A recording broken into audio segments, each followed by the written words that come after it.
This terrible story that occurred in 2003 kept all of England in suspense for a long 5 years. A 17-year-old girl disappeared on her way home, with less than a kilometer left to go. Her belongings and phone were found in another city. Only a few weeks later, everyone learned the dreadful truth, and the case reached an international level.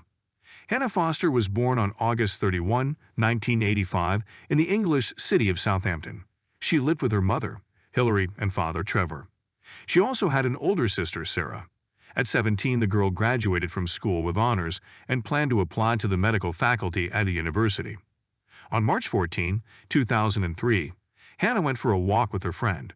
They visited two local pubs and around 10:50 p.m. decided to head home. Hannah walked her friend to the bus stop and waited until she got on the bus. After that, she decided to walk home, as it was just under a kilometer away. Unfortunately, she never made it home. The next morning, her mother woke up for work and realized her daughter was not at home. She sent her several text messages and tried to call, but there was no answer. After waiting a few hours, the worried parents contacted the police around 11:30. Everyone immediately began searching for the girl and reconstructed the chronology of events that evening. Street camera footage showed Hannah and her friend leaving the bar and walking towards the bus stop at 10:43 p.m. Investigators then tried to track the location of her phone. At that time, this could be done through cell tower signals, and the accuracy of such tracking was not very high. All the police could determine was which tower was receiving the phone's signal at a given moment.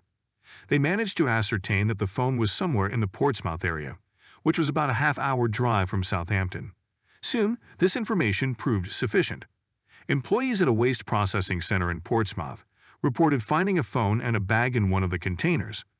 The police retrieved them and established that the items belonged to Hannah, but this did not help them locate the girl herself. Examining the girl's phone, detectives discovered one alarming fact. On the day of her disappearance around 11 p.m., Hannah called the emergency services.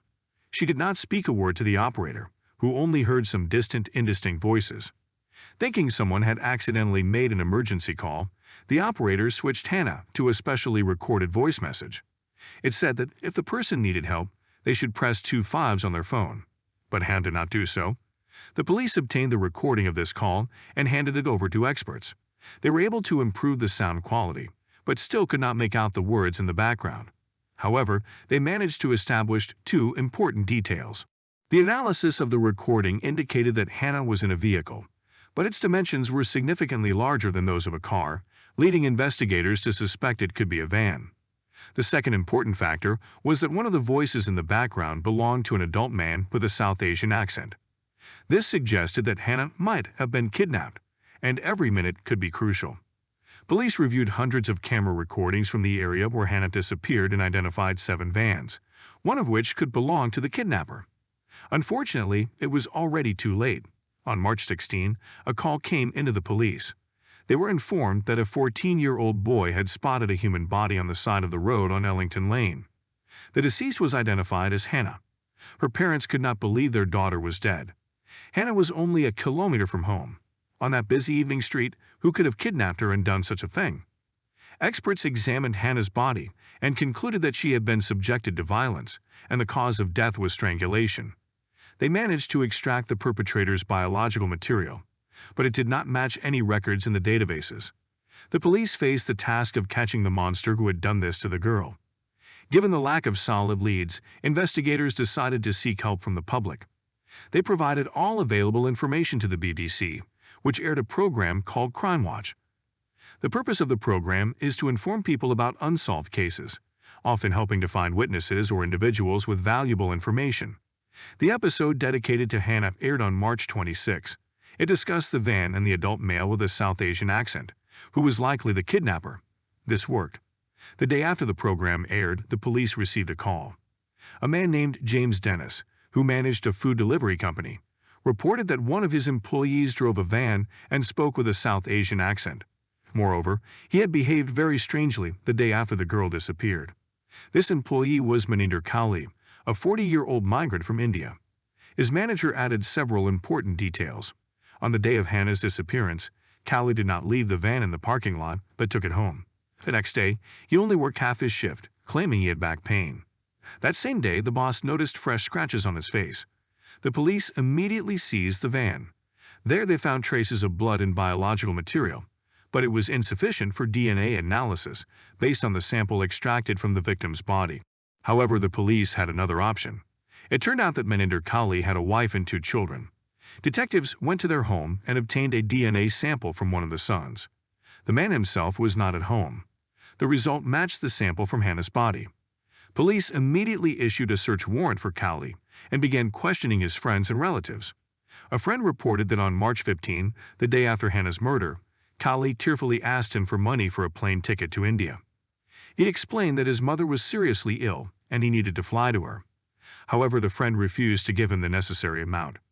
On March 18, Kali was captured on surveillance cameras at the bus station where he bought a ticket to Heathrow Airport.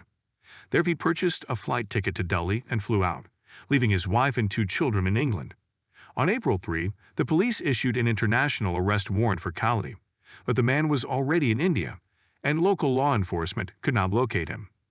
Initially, it was thought that Kali was hiding with relatives, but at that time, he only had his father left, who firmly denied helping his son hide.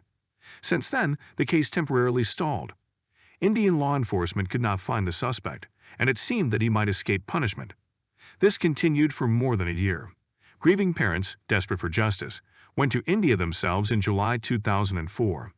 They appeared on local television and organized a hotline for those who might have information on the suspect's whereabouts. Hampshire police also offered a reward of £60,000 for information leading to Kali's capture. For India, this was a substantial amount, which helped attract thousands of people to the search. Soon, this bore fruit. Police called a taxi driver who reported frequently transporting a man resembling the description. During conversations, he told the driver that he worked as a courier in England and came to India for a festival. Apparently, this information greatly aided the police.